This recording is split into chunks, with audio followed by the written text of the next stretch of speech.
Right, so from the outset, Israel's genocide of Gaza was framed by Benjamin Netanyahu as a war of necessity, not choice, a war to eliminate Hamas, rescue the hostages, and reassert Israeli deterrence after the shock of October 7th. It was branded a mission of national redemption, and Netanyahu cloaked his campaign in the language of moral clarity and security and historical destiny, even. That is the Zionist way, isn't it? It's historical destiny. Yet nearly 2 years on, what began as an operation to rescue those hostages and defeat a non-state militant group has metastasized into a catastrophic strategic, political, legal, and moral collapse. Today, Israel finds itself isolated internationally, a pariah state, its propaganda machine on life support, internally fractured and diplomatically disgraced. Its war cabinet is paralysed, its military leadership is in open resistance now. Its intelligence community is leaking warnings of disaster. More than 600 former Israeli security officials from the IDF, from Mossad, from Shin Bet, from the National Security Council have all issued coordinated calls for the war's end, warning that the country is on the precipice of defeat. Meanwhile, Gaza lies in ruins. Famine has taken hold, and those hostages remain either trapped or dead, many as a result of Israel's own military options, of course. It is now being openly spoken about within Israeli military circles that Israel is not merely facing difficulty in Gaza, it is facing defeat. Not because Hamas is victorious on the battlefield, but because Israel's institutions are imploding from within. Its global legitimacy is vanishing, and its leadership is pursuing a war that no longer serves national survival, but one man's political preservation. And more people know it. Right, so at the centre of Israel's internal disarray, which you doubtless have heard nothing about, but it's being widely reported on in the Middle East, and especially in Israeli media, is the mounting tension between Chief of Staff Eyal Zamir and the Netanyahu government. Zamir was appointed earlier this year, back in March, as Chief of Staff, replacing Herzi Halevi, who cited the failures of October 7th as his reason for resigning, so it kind of took him a while to choose to go then, didn't it? Nothing suspicious about that, I'm sure. But Zamir was expected to bring a hard-line approach, far more stern and far more aggressive than Halevi, and disciplined execution of the cabinet's directives.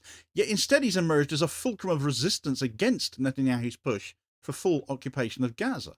Reports from the cradle indicate that tensions between the military and government have reached their apex at this point. Zamir has objected already to Operation Gideon's Chariots, the full-scale ground invasion of southern Gaza on operational, ethical and strategic grounds. He's warned that such a campaign would not only risk the lives of the remaining hostages, but also mire the IDF in an unwinnable insurgency, requiring indefinite manpower and offering no clear exit. This resistance is being expressed in more than just words as well. Zamir cancelled a scheduled US visit to remain in Israel during the peak of this cabinet dispute. His command has scaled back deployments and quietly withdrawn planned reserve call-ups as well. According to reports by Reuters and the Palestine Chronicle, this pushback caused Netanyahu to postpone a key cabinet session on Gaza's future. Ynet News further confirmed that top military planners are stalling political orders and re-evaluating force readiness in light of IDF-wide exhaustion. Dissent is not limited to the top brass either. Mid-ranking officials and reservist units are leaking their frustrations through anonymous channels, while some reserve brigades have openly refused redeployment orders. Military analysts have compared the situation to the 1982 Lebanon War, during which operational dissent festered in the IDF as well over the goals and ethics of that campaign. But unlike Lebanon, where political leadership was more unified, Israel today is governed by a deeply divided cabinet, now a minority administration, whose credibility is plummeting day on day. The IDF's own institutional memory is being tested here. The concept of purity of arms, if we can call it that, once central to the IDF's identity, has come under scrutiny amid war crimes allegations, very justifiable as they are, and evidenced ones to say the least. Zamir's resistance, therefore, whilst a shock to the Netanyahu regime, really shouldn't be. He represents an institution that's struggling to preserve its legitimacy under political directives that appear to be sacrificing military rationale for short-term ideological gain, and all to just keep Netanyahu in power by placating the likes of Smotrich and Ben-Gvir. Beyond serving officers, Israel's broader security establishment has turned decisively against the war as well. On August the 3rd, a coalition of more than a dozen former senior officials, including multiple ex-IDF chiefs, former Mossad and Shin Bet directors, past national security advisors, issued a joint video warning that the country was on the precipice of defeat. Their message was sharp. It said military objectives have been exhausted, that the humanitarian crisis is unspeakable, and the only path forward is political now. The genocide has to end, in their view. This video was then followed by an unprecedented public letter signed by over 600 retired Israeli security officials. This letter urged not only an immediate ceasefire as well, but also negotiations with Hamas to recover the remaining hostages, the only viable way to do so alive, starving to death as they now are along with the rest of Gaza, and prevent further strategic deterioration. They're calling for a political solution, something Netanyahu has repeatedly run away from. And the significance of all of this can't be overstated because we're in all new territory here. This is unprecedented stuff. These are the architects of Israeli power, the men who built and ran the very institutions now warning of collapse. Al Jazeera and France 24 covered the statement's release and global resonance, highlighting how this internal rebellion reflects not only a tactical divergence, but a fundamental break in belief that Israel's war is just, winnable, or even necessary in a state where security consensus has traditionally driven political unity. So this open revolt reveals a systemic fracture going on now. This then brings us around to the crux of the issue and the fundamental question that if the war lacks a viable endgame according to those who are actually fighting it, then why does it continue? And of course, we know the answer to that, don't we? The answer lies in the logic of political survival, specifically one man's. A major investigation by the New York Times and summarised by the Jewish Independent revealed that Netanyahu has repeatedly rejected ceasefire proposals, including those that offered hostage releases, also as to maintain his governing coalition and avoid personal legal exposure. These findings suggest nothing we didn't know before, of course, that the war is no longer about national security, but about the Prime Minister's own future. That's what it's all about, isn't it? However, even mainstream US media outlets are now openly saying it.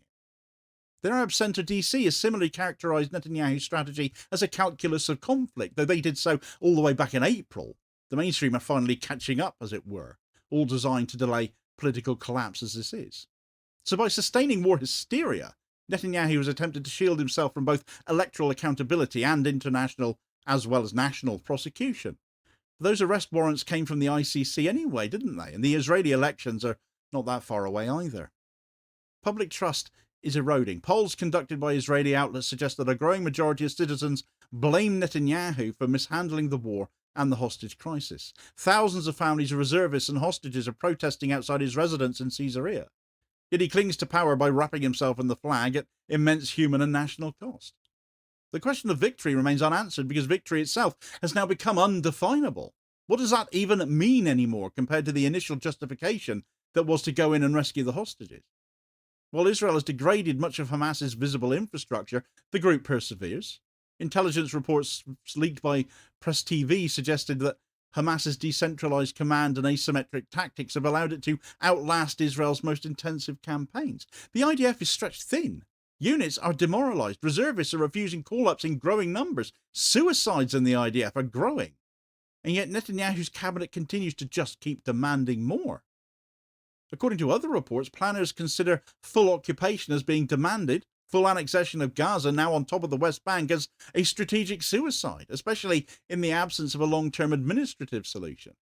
Moreover, the idea of transferring control to the Palestinian Authority, an international force or a UN-administered body, has been rejected outright by key factions in Netanyahu's government. So this leaves only two options left: indefinite occupation or negotiated withdrawal. The former is logistically untenable, the latter politically toxic. Israel is stuck in a war it cannot escalate, end, or win. The international community has responded with mounting fury as well. Israel's war has triggered an avalanche of legal scrutiny and diplomatic rebuke. The ICC has issued arrest warrants for Netanyahu and the former Defence Minister Yoav Gallant on charges of war crimes. Simultaneously, the ICJ has allowed that genocide case against Israel to proceed, ruling that the allegations brought forward by South Africa were plausible. All of this legal assault is being mirrored by a collapse in Israel's diplomatic standing. Nations such as Slovenia and Ireland and Spain and Norway have either imposed arms embargoes or formally recognised Palestine. Belgium has used universal jurisdiction to arrest Israeli nationals. The Netherlands has labelled Israel a national security threat. Even traditional allies in Europe and North America are privately expressing dismay, if not open revolt. According to another Press TV analysis, the narrative of self-defence no longer holds. Humanitarian agencies like MSF, Amnesty, Human Rights Watch have all accused Israel of deliberately starving civilians and targeting hospitals and shelters. So the reputational damage is now global and systemic. Israeli embassies face protests, cultural events get cancelled, academic exchanges get frozen. The boycott, divestment and sanctions movement is surging, not just amongst activists either, but in corporate boardrooms and political chambers as well. Domestically, resistance is intensifying. Civil society is awakening to the cost and futility of the war. Hostage families, long treated as symbols of national unity, are now amongst the most forceful critics of Netanyahu's approach. Movements such as Bring Them Home Now and Kaplan Force have accused the government of sacrificing their loved ones for optics. Mass protests have taken place in Tel Aviv, in Haifa and Jerusalem, and they've drawn tens of thousands, demanding not only a ceasefire, but Netanyahu's resignation as well. Jewish and Palestinian citizens of Israel are marching together under banners that read Jews against genocide and not in our name. And the response from the state has just been repression, detention, surveillance and anti-protest legislation. And yet the protests grow stronger each week nonetheless. They're joined by former generals now, by military families and even religious leaders. Alongside the IDF's rebellion, Israel's intelligence agencies are experiencing their own crisis of conscience too. Reports suggest senior Mossad and Shin Bet officials have privately urged the Prime Minister's office to pursue a ceasefire too. Leaked documents reveal that intelligence assessments, whilst publicly aligned with government policy, have long predicted failure. Whistleblowers have accused top Mossad staff of manipulating briefings to avoid contradicting Netanyahu. Intelligence services were once Israel's most trusted institutions, immune from political scandal, and now they are enmeshed in it. The International Court of Justice's interim ruling in January of last year saw the court order provisional measures, including ceasing starvation and allowing aid, but they had gone ignored. International law, once seen by Israel as irrelevant, doesn't apply to them, that's for everyone else, is now a battleground for them. Tel Aviv's former assumption of impunity has been shattered, and at its core, this war is not just military, it is ideological. It's the dream of a Jewish and democratic state that cannot survive perpetual occupation. The two-state solution is dead. Gaza is destroyed. The West Bank is militarized and apartheid is entrenched. Younger Israelis and many Jews worldwide who weren't previously anti-Zionist are now questioning Zionism itself, finally, as a result.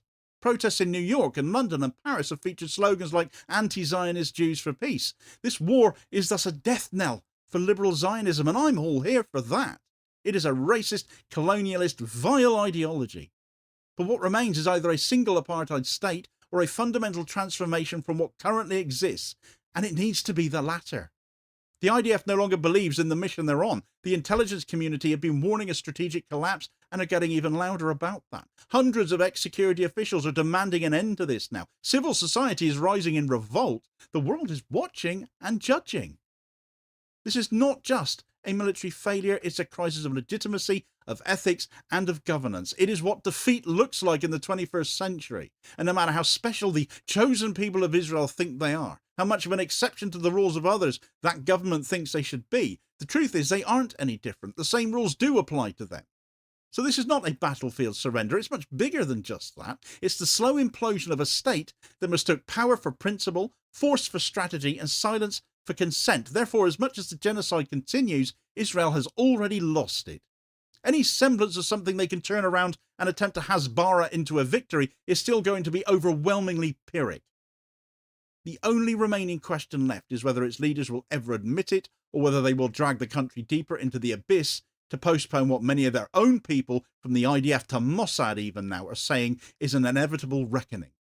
The failure of Israeli propaganda has once again been exposed in recent days too, as claims of graffiti being a threat to Jewish people in Athens by the Israeli ambassador to Greece has happened, despite it already having been removed. So what is he complaining about?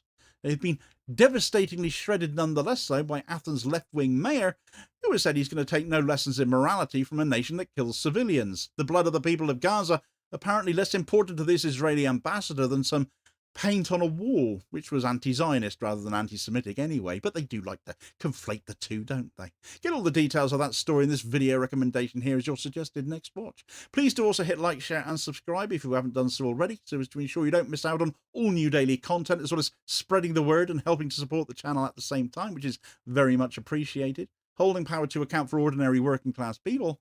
I'll hopefully catch you on the next vid. Cheers, folks.